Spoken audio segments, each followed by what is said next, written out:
What I'm going to do today is compress 15 years of experience into about 20 or 25 minutes.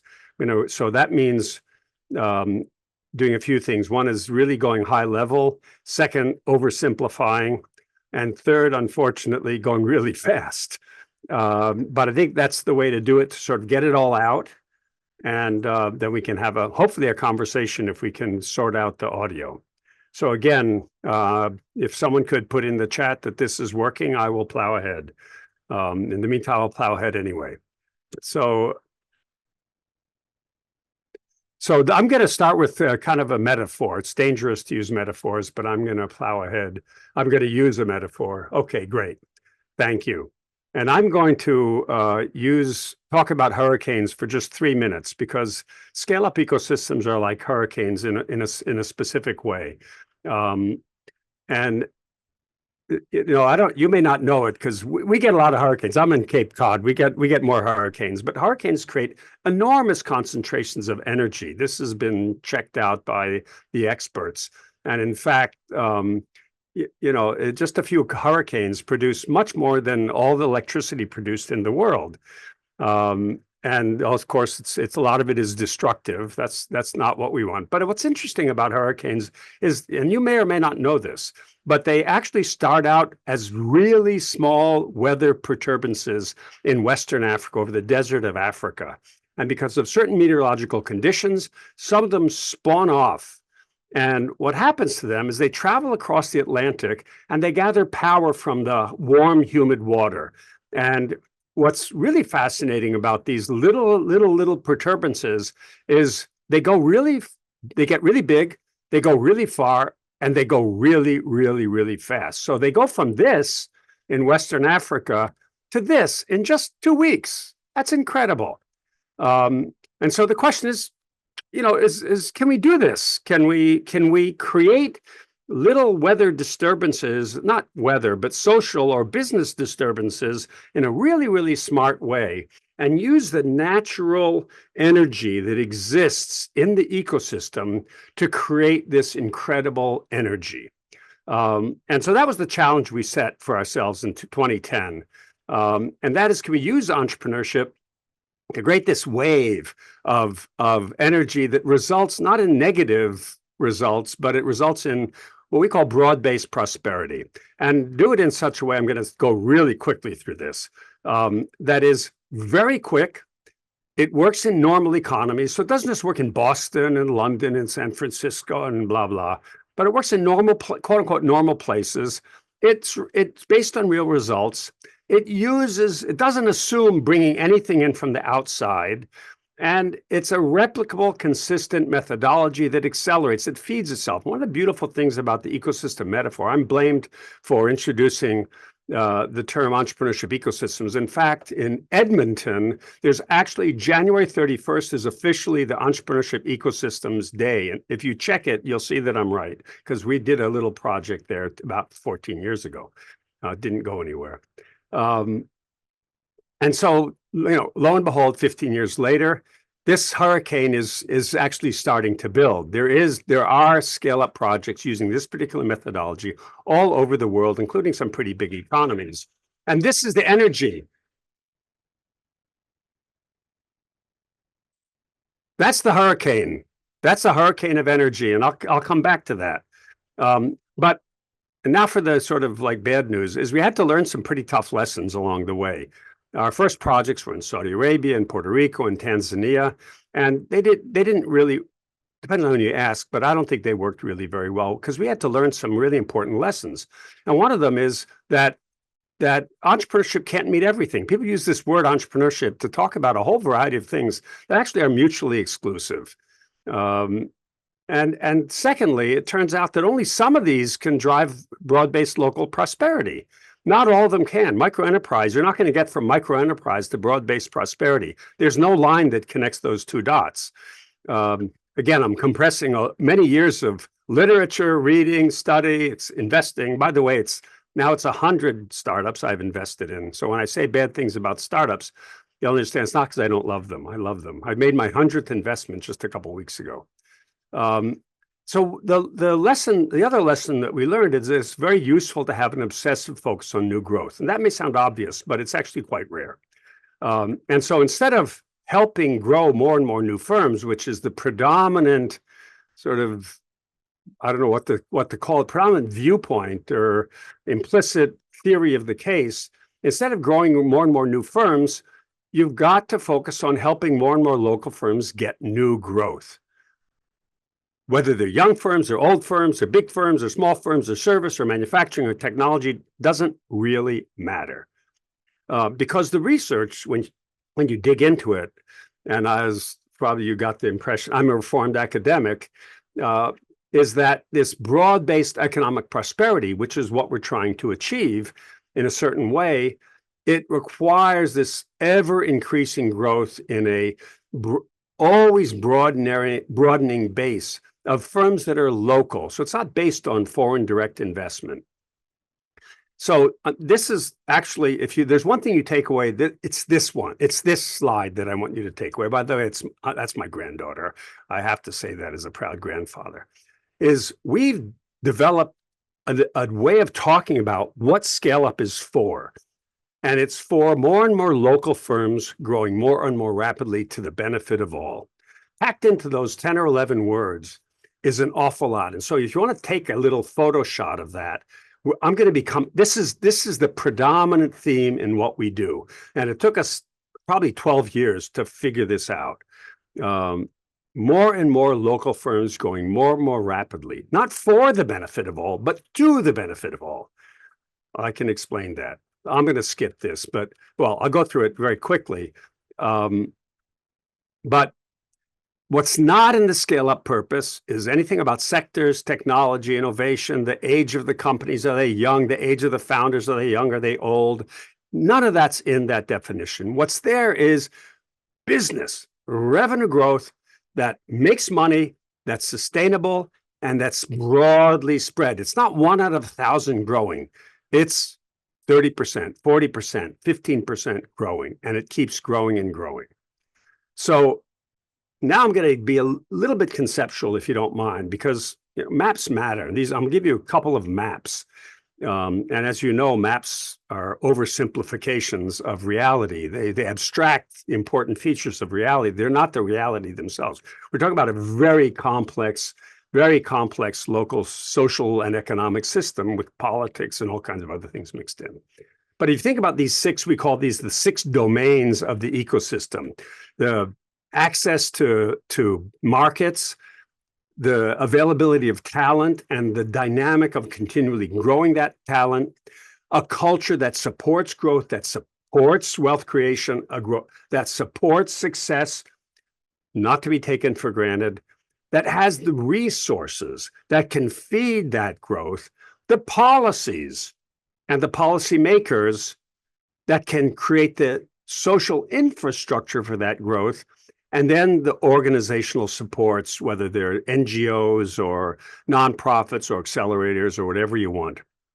Now, most views of ecosystems take one of these elements, usually supports and sometimes government, and they say that's the ecosystem. That isn't the ecosystem. Without culture, you don't have an ecosystem. Without culture that has certain norms that support broad-based growth. Now, around this, there are 4 what we call, again, I told you I'm simplifying. Around this, there are 4 things you have to do. 4, and these are, 3 years ago, I wouldn't have said it so with such confidence. Today, I'm very confident about it because we have a lot of data. You have to do 4 things. You have to demonstrate that growth can happen, and that you have to demonstrate that quickly, that some kind of growth can happen. Some things have to happen fast.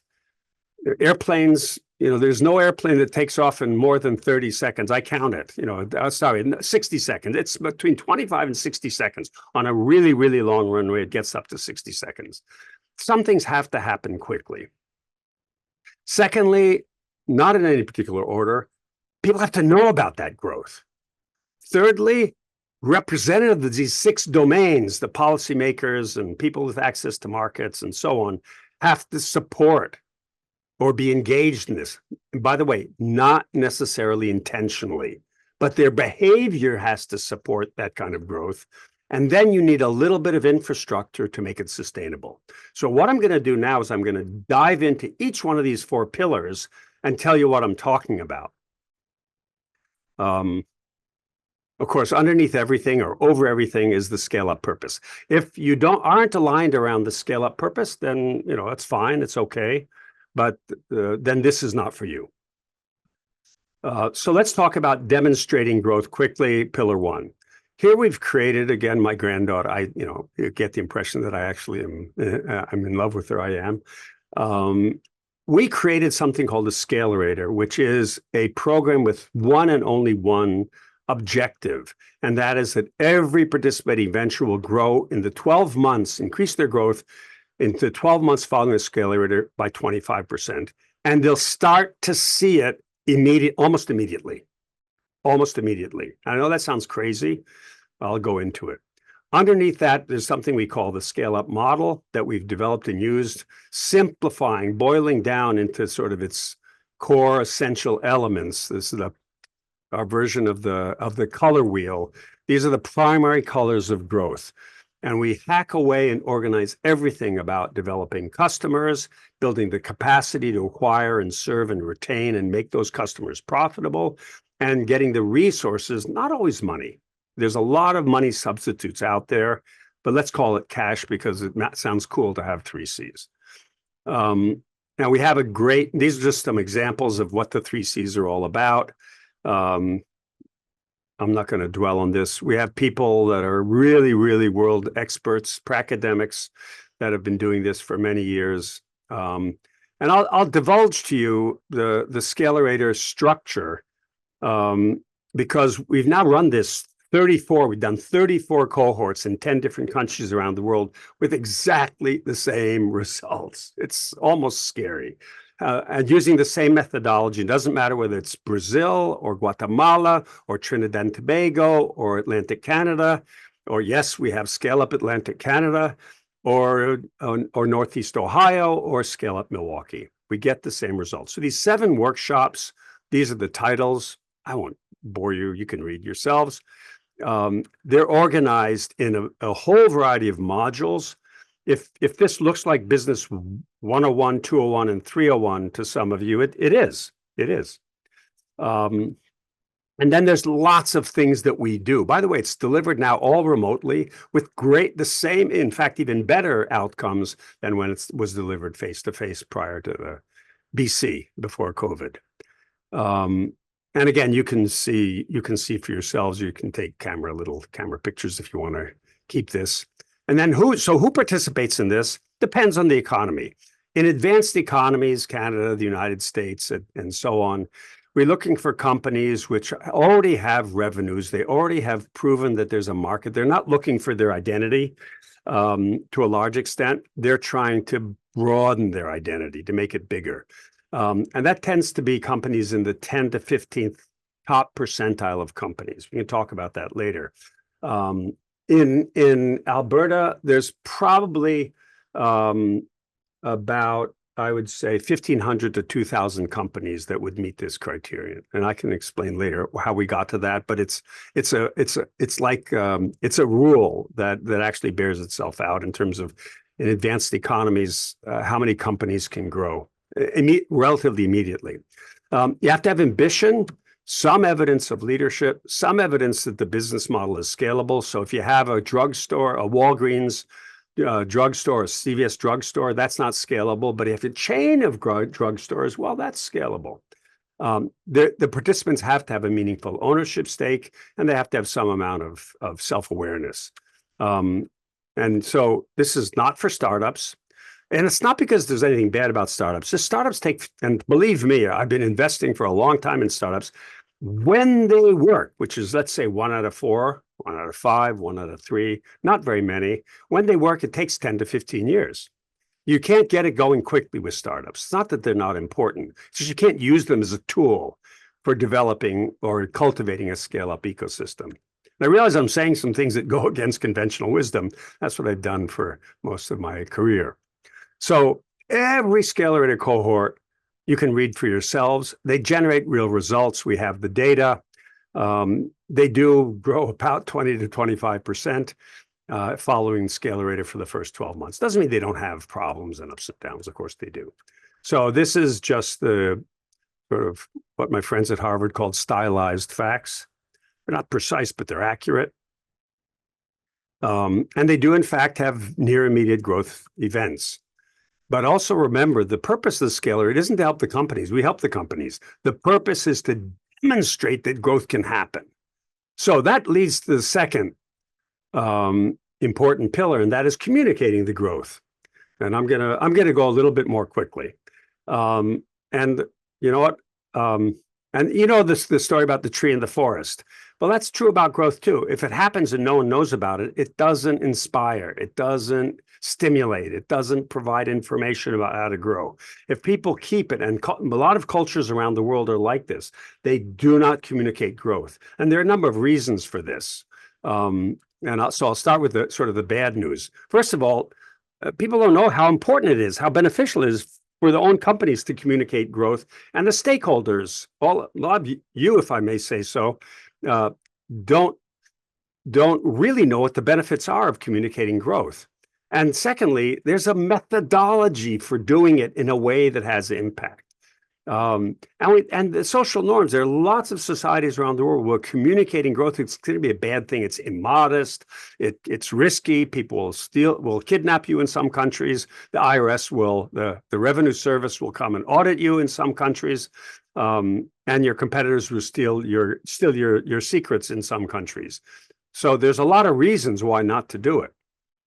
So it ends up being kind of an unnatural act. But I'll explain very briefly with this simple analogy from my own personal life about why it's important. And because I fish a lot, and when I fish, it's usually 4 or 5 in the morning. I live 5 minutes from my boat, 5 minutes from the place where the fish are. But still, you got to be a little bit crazy to get up at 5 in the morning and go to somewhere that's cold and wet, and you're alone, and you may run into rocks. But that's where the fish are. So what happens if you're at 5 a.m. and you've been fishing out there for an hour or two, and you've gotten nothing, and you're beginning to wonder, am I sane? Is this really how I should be spending my morning? I could be having coffee or back in bed asleep. So I say I quit, and just as I'm sort of turning around and going the other direction, another boat appears, and in the same water, and they catch a fish. So wait a second. What happens to my calculus of investment? It changes immediately. I will never go home. No fisherman will ever go home when they've been sitting for an hour and then all of a sudden someone next to them catches the fish. They will stay and invest and work hard and so on. And sometimes it will pay off. That's not Photoshop. That's a real fish. And that was when I was young and handsome. So it inspires us to see people near us, like us, in our same waters, using the same equipment, succeeding. That's why it's important. So I'm gonna just give you. So we have this whole methodology for teaching people how to tell growth stories. And here's just an example. And it doesn't mean it has to be amazing growth.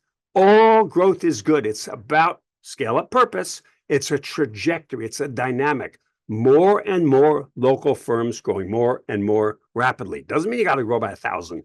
You got to continue to grow. That's what's important. 1%, 2%, 3 contracts, another customer. That's stop at 2? No, don't stop at 2. You want a 3rd, a 4th, a 5th, and so on. That creates the scale-up ecosystem.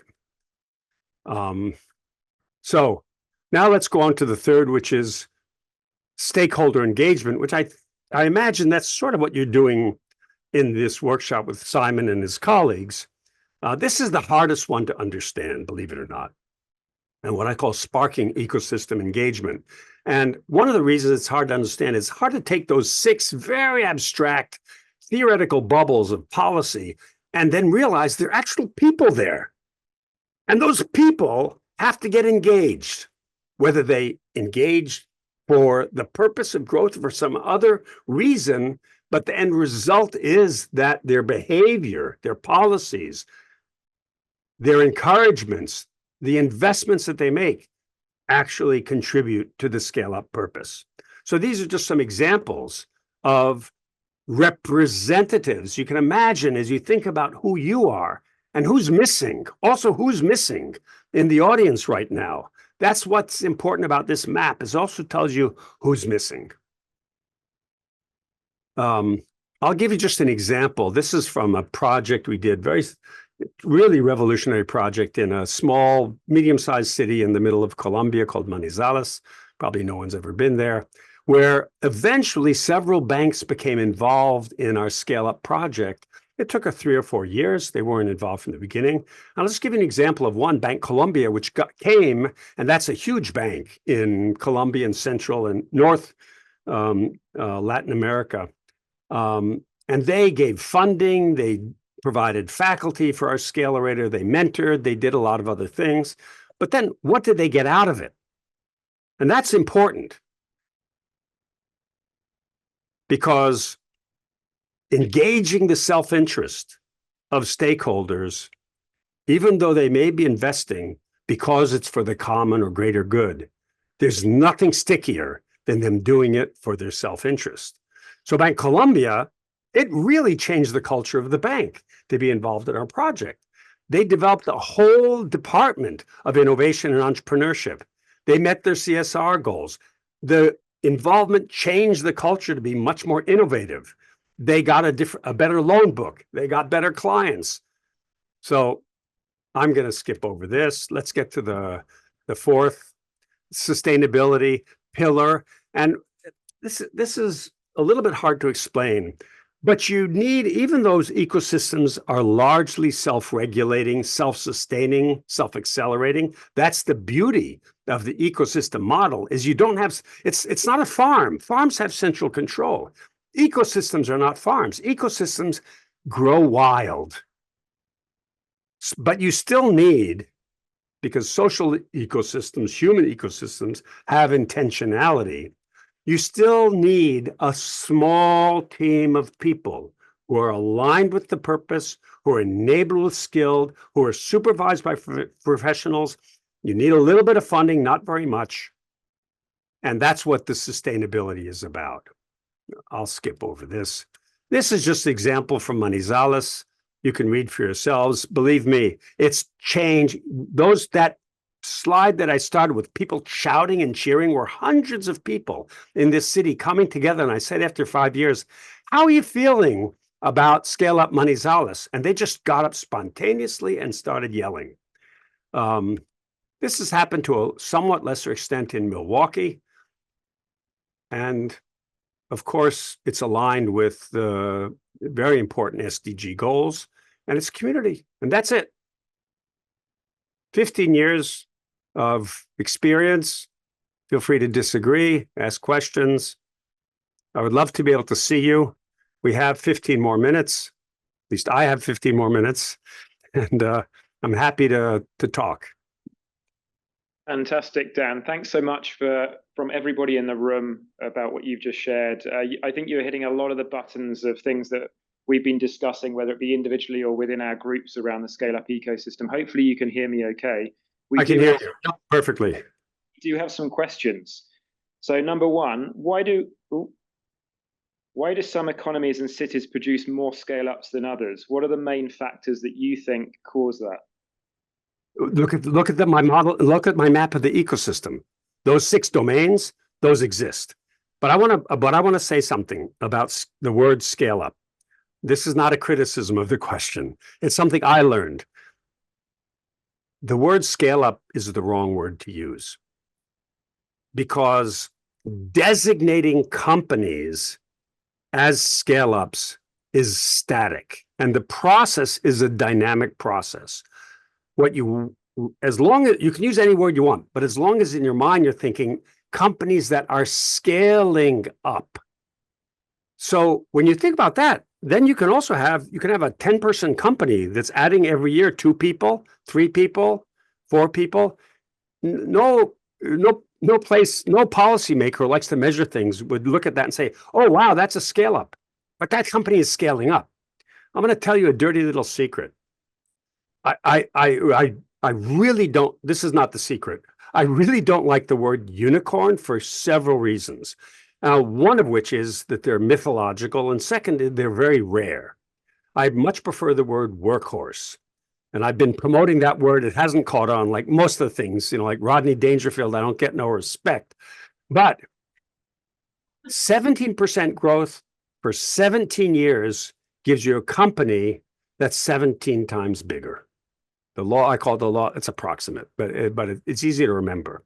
And if you look at companies like Apple or Walt Disney Corporation or Microsoft, or look at Amazon, and you look back at their trajectory, Apple created almost no value for 25 years. The first 25 years of its existence. And it was only after Steve Jobs had been gone for 12 years and was there for 7 more years that Apple really started to take off. That's it, Dan. Thank you. In Canada, we obviously have narwhals, so we don't have unicorns, which aren't mythical, but they're also very rare. You have workhorses. You do have workhorses. We do have workhorses. So next question, how do we motivate companies to collaborate more? My impression is that even non-competing companies are competing for clients and raising funds. So it's about how do we bring organizations together to want to work together in a community? So there's 2 different things. The first part of the question was companies together, and the second one was organizations together. So companies want to, well, not all, but the companies we're interested in are the companies that want, or the founders, the owners, the managers of these companies, they want to grow. And anything that will help them grow, they will do. So if collaborating helps them grow, you can't stop them from collaborating if it helps them grow. Now, you may have to push them a little bit at first if they've never experienced it. They need to have what economists call demonstration effects. You have to show them that it works, that it actually gives benefit. About the organizations, the stakeholders, I find that if you do 2 things, and I'm grossly oversimplifying, but if you do 2 things, it will work. One is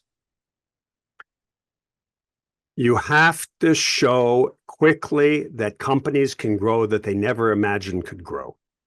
The Scalerator is magical because after 6 months, everyone can argue about anything they want, but they look at those companies and they say, wow, they're growing and we didn't know they could. That's very, very important. This is, I hope the audience is over 18 years old. This is what I call, some of you remember Billy Crystal, when Harry met Sally, and the iconic scene in the restaurant. I won't describe it because it'll probably go viral on social media. But Meg Ryan, she fakes pleasure, let's put it that way. And the old lady next, which is Rob Reiner's mother, actually, she says, I don't know what she's eating, but I'll have what she's having. When you create that kind of growth, people don't have to understand it. They see it. If it's communicated, they see it and they say, we want more of that. The second thing is the scale-up purpose. You have to hammer the scale-up purpose as a unifying principle that generates action, by the way. And what's beautiful about the scale-up purpose is a lot of organizations benefit when more and more local firms grow more and more rapidly. So they may have a theory that says that's not a good thing, but if they start doing it, they'll benefit and they'll keep doing it. Again, I'm obviously oversimplifying. Thanks very much, Dan.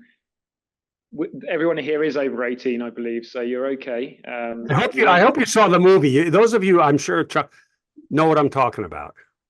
We do have some questions as well. I'd like to invite Jeff Gregson. So Jeff's going to actually present just after you, Dan, particularly on results from our local ecosystem that we've been studying using frameworks like yours to try and understand aspects around the different models. So Jeff, question. Dan, thanks very much. Can you hear me okay? Yes. So taking a look at those different ecosystems that you're working in right now, can you just maybe give us an idea on the types of companies, the types of sectors? Are you really noticing some differences in the types of sectors the scale-ups are coming from? I'm the anti-sector guy.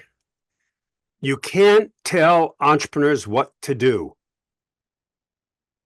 Because if you do, they'll stop being entrepreneurs. They have to figure it out. No matter where it is, they're going to be using the local assets if they're smart. If they're not smart, go do something else. Don't be an entrepreneur. They're using the local assets to create value. And those local assets can be all kinds of assets. They can be human, they can be tangible, they can be material, they can be intellectual assets, they can be innovative assets, all kinds of assets. That's what entrepreneurs do. They take assets. They take an old building and turn it into a beautiful new, whatever, let's call it amenity-rich condo.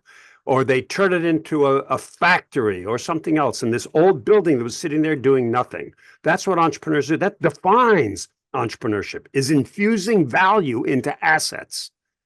So the sectors, one of the problems with sector strategies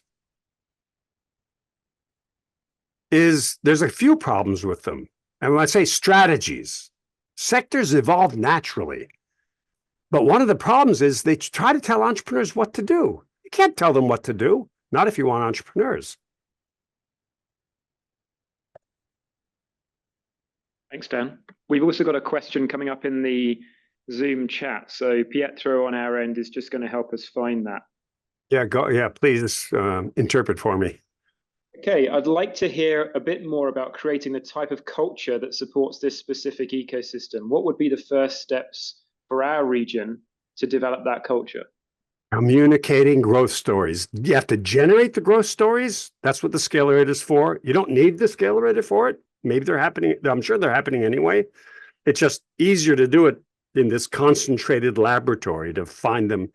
And then we have a very specific rubric for telling the growth stories so they have impact. That will do more to change the culture than anything else. Get them out there, get them out there, get them out there every week, every 2 weeks, every 3 weeks, communicate them, get the spread. They're very inspiring. They're very inspiring and very compelling. And this basically, what are they saying? These growth stories saying, I just caught a fish. And all the other fishermen and women are perking up and saying, oh my God, maybe we should be, fishing as well. Fantastic. Thanks a lot, Dan. Of course, I'm oversimplifying, but to be really honest, don't tell anybody. This is really simple stuff. It's not easy. It's not easy, but it's simple.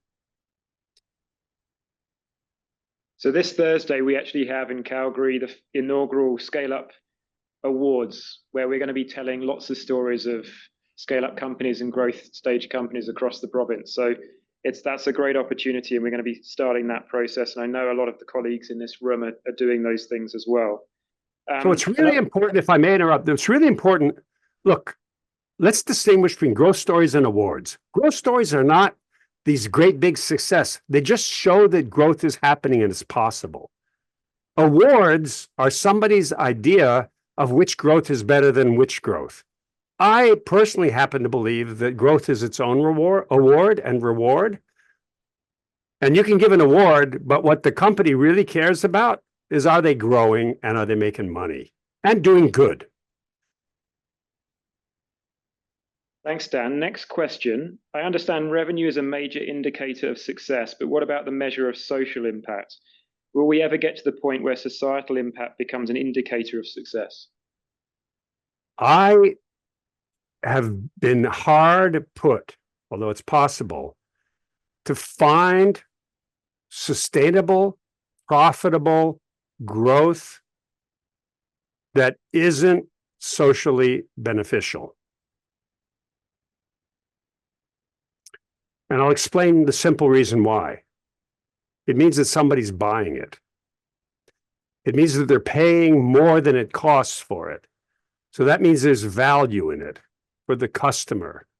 So the challenge about social, and this is a really long and complicated topic, and I don't want to sort of get in trouble here. But the problem with social impact is different people have different views of what that is. And your social progress may be my social regress, and vice versa.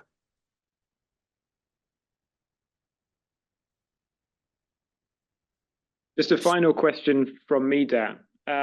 You talk about scale-up purpose. In our ecosystem, we've had sort of social contracts before around, say, rainforest, etc. What do you see as being a scale-up purpose? Is there a specific purpose, or do you see us needing to build that at an ecosystem level and agree what that purpose is? I'm not sure I understand the question, because what I put out, in my view, is the scale-up purpose. If enough leaders or people with influence agree to be aligned around that scale-up purpose,